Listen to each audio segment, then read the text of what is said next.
Hello everyone, welcome back to my channel. So இன்னைக்கு நம்ம Hibiscus Extract எப்படி பண்றதுன்னு பார்க்கலாம்.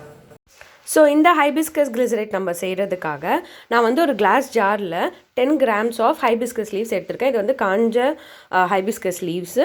இதை வந்து நான் அந்த ஜாரை வந்து ஸ்டெரிலைஸ் பண்ணியிருக்கேன். அதாவது ஹாட் வாட்டரில் முக்கி எடுத்து, அப்படி இல்லைனா நீங்கள் வந்து ரப்பிங் ஆல்கஹால் நல்லா ஸ்ப்ரே பண்ணிட்டு ஒரு துணி வச்சு தொடச்சிக்கோங்க. ஸோ அந்தளவுக்கு நல்லா க்ளீனாக இருக்கணும். அதில் 90 grams of glycerin, so 10 grams of hibiscus and 90 grams of glycerin வந்து நான் ஆட் பண்ணியிருக்கேன். ஆர் அந்த நல்லா இதை மிக்ஸ் பண்ணிக்கோங்க. அதாவது அந்த ஹைபிஸ்கஸ் லீவ்ஸ் வந்து கிளிசரினில் நல்லா மூழ்கிடணும். ஸோ அந்த அளவுக்கு வந்து நீங்கள் நல்லா ஷேக் பண்ணிவிட்டு இதை வந்து க்ளோஸ் பண்ணி வச்சிடணும். அவ்வளோதான். இந்த ரெண்டே இன்க்ரீடியன்ட் தான், வேறு எந்த இன்க்ரீடியண்ட்டும் கிடையாது. ப்ரிசர்வேட்டிவ்ஸ்லாம் எதுவுமே தேவையில்லை. No need of preservative.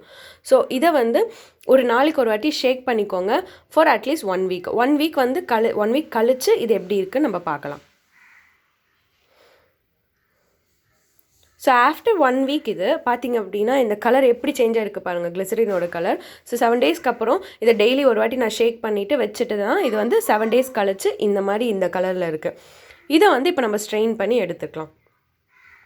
So இந்த மாதிரி ஒரு துணி, ஒரு இதில் ஒரு இல்லை அப்படின்னா சீஸ் கிளாத்துன்னு சொல்லுவாங்களா, அதில் கூட நீங்கள் ஸ்ட்ரெயின் பண்ணிக்கலாம். இதில் வந்து நான் அந்த லீவ்ஸ் எல்லாம் எடுத்துகிட்டு வெறும் அந்த எக்ஸ்ட்ராக்ட் மட்டும் நான் எடுத்துக்கிறேன். இந்த அவ்வளோதான். இதை எடுத்துட்டு நீங்கள் இதை ஸ்டோர் பண்ணி வச்சுக்கலாம். ஸோ இதை வந்து நான் ஒரு ஏர்டைட் கண்டெய்னர் ஸ்டோர் பண்ணி வச்சுக்கிறேன். இதை வந்து நீங்கள் ஃபார்முலேஷனில் ஆட் பண்ணும்போது 1 to 10% வரைக்கும் நீங்கள் ஆட் பண்ணிக்கலாம். எக்ஸ்ட்ராவாக கிளிசரின் ஃபார்முலேஷனில் ஆட் பண்ண தேவை கிடையாது. அப்படி இல்லை நீங்கள் ஃபேஸ் வாஷ்லாம் பண்ணும்போது ஜாந்தம் கம்லாம் ஹைட்ரேட் பண்ணணும், அந்த மாதிரி சமயத்தில் மட்டும் கிளிசரின் ஆட் பண்ணிக்கோங்க. மேக்ஸிமம் பர்சன்டேஜ் 10 சொன்னேன். ஸோ அதுக்கு கூட நீங்கள் 5 to 6% கூட ஆட் பண்ணிக்கலாம். அதே மாதிரி இதோட ஷெல்ஃப் லைஃப் பார்த்தீங்கன்னா 6 to 1 year. ஆர் உங்கள் கிளிசரின் வந்து அதுக்குள்ளே எக்ஸ்பயர் ஆக போகுது அப்படின்னா அதுதான் இந்த எக்ஸ்ட்ராக்டோட ஷெல்ஃப் லைஃப். ஸோ அவ்வளோதான். இதை வந்து நான் போக போக வீடியோஸில் இதை வச்சு நான் gels, face wash, creams, hair spa cream இதெல்லாம் கூட நான் செய்ய போகிறேன். ஸோ கண்டிப்பாக சப்ஸ்கிரைப் பண்ணுங்கள். பை பாய்.